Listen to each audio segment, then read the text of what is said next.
আমরা বৈষম্য শিকার। আমরা 2023 সালে 44 দিন রমজান মাসে আন্দোলন করেছি। 24 সালে আমরা 22 দিন আন্দোলন করেছি। 100% বাড়ি ভাড়া, উৎসব ভাতা এবং বোনাস নিয়ে আমরা যদি এখন ঘোষণা দেয় তাহলে আমরা এই রাজপথ ছেড়ে দেব। শিক্ষা উপদেষ্টা আমরা যখন এই 12 তারিখে কর্মসূচি ডাক দেয়, ঠিক আগের দিন রাত্রে আমাদের সন্ধ্যার সময় আমাদের জোটের নেতৃবৃন্দের সাথে আলোচনা করেছেন। দাঁড়িয়েছি, আপনারা জানেন স্বাধীনতা 53 বছরে মাত্র 4% প্রতিষ্ঠান হচ্ছে সরকারি, আর 96% প্রতিষ্ঠান হচ্ছে বেসরকারি।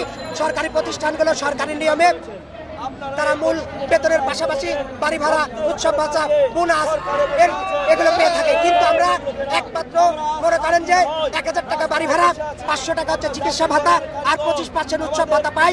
এখন আপনি বলেন একজন এই শিক্ষক কুরবানির ঈদে একটা কুরবানি কিনতে 18 থেকে 20,000 টাকা প্রয়োজন হয়, অথচ একজন শিক্ষক বোনাস পায় হচ্ছে 3,000 টাকা। এই সামান্য বেতন দিয়ে একজন শিক্ষক তার পরিবারে চালাতে পারে না। এই যে বৈষম্যগুলো, এই বৈষম্য নিরসনের জন্যই আমাদের জাতীয়করণ প্রত্যাশী জোট এখানে কর্মসূচির ডাক দিয়েছিল। 7 দিন অর্ধে আমরা প্রেস ক্লাবের শান্তিপূর্ণ আলোচনা করেছি, কিন্তু সমাধান হয় নাই। আজকে আমাদের এই যৌক্তিক দাবি নিয়ে এখানে 100% বাড়ি ভাড়া, উৎসব ভাতা এবং বোনাস নিয়ে আমরা যদি এখন ঘোষণা দেয় তাহলে আমরা এই রাজপথ ছেড়ে দেব। আর বাদ বাকি আমরা চাচ্ছি এই গভর্নমেন্টের থেকে, এই সরকার থেকে আমরা জাতীয়করণের ঘোষণাটা যেন তারা দিয়ে দেয়। তাহলে আস্তে আস্তে ধীরে ধীরে জাতীয়করণের ট্রেন যদি চালু হয়ে যায়, ওনারা যদি চলে যায়, রাজনৈতিক সরকার যদি ঘরে আসে, তাহলে ধারাটা অব্যাহত থাকবে। আপাতত আমরা বাড়ি ভাড়া, উৎসব ভাতা এবং শিক্ষা উপদেষ্টা আমরা যখন এই 12 তারিখে কর্মসূচি ডাক দেয়, ঠিক আগের দিন রাত্রে আমাদের সন্ধ্যার সময় আমাদের জোটের নেতৃবৃন্দের সাথে আলোচনা করেছেন যে দেখেন আমাদের দাবি যৌক্তিক। আপনারা আসলে যে আমাদের এখন হচ্ছে অর্থনৈতিক কিছু সীমাবদ্ধতা আছে।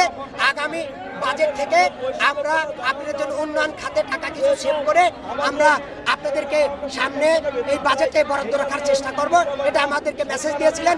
কিন্তু আমরা যেহেতু 12 তারিখে আমাদের পূর্ব নির্ধারিত কর্মসূচি ছিল, সকল শিক্ষকবৃন্দ 3টা থেকে রওনা দিয়েছে।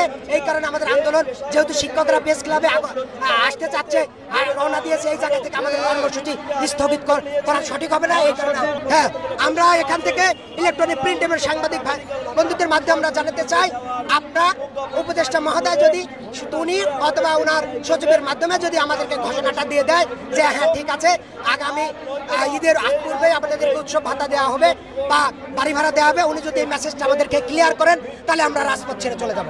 আমরা বৈষম্য শিকার যে আমাদের মূল বেতনের 100% দেওয়া হয়, কিন্তু সরকারিদের হচ্ছে বাড়ি ভাড়া দেওয়া হয় হচ্ছে 50% আর আমাদের 1000 টাকা। চিকিৎসা ভাতা ওনাদের 1500, আমাদের দেওয়া হয় হচ্ছে 500 টাকা। আর উৎসব বোনাস ওনাদের 100%, আমাদের হচ্ছে 25%। আমরা এই বৈষম্যগুলো ওনাদের কাছে তুলেছি। আমাদের দাবি এখন বর্তমান এই 3টাই আর কি। আর জাতীয়করণের ঘোষণা তারা দিবেন, এই 3টা দাবি তো পূরণ করবেনই এখন। আর বাজেটে জাতীয়করণের ঘোষণা দিবেন যাতে রাজনৈতিক সরকার আসলে তারা ওনারা এই ধারাবাহিকতা বজায় রাখতে পারে। ধন্যবাদ সাংবাদিক ভাইকে, উনি একটা গুরুত্বপূর্ণ প্রশ্ন করেছেন। আপনি অবগত আছেন কি জানি না, আমরা 2023 সালে 44 দিন রমজান মাসে আন্দোলন করেছি।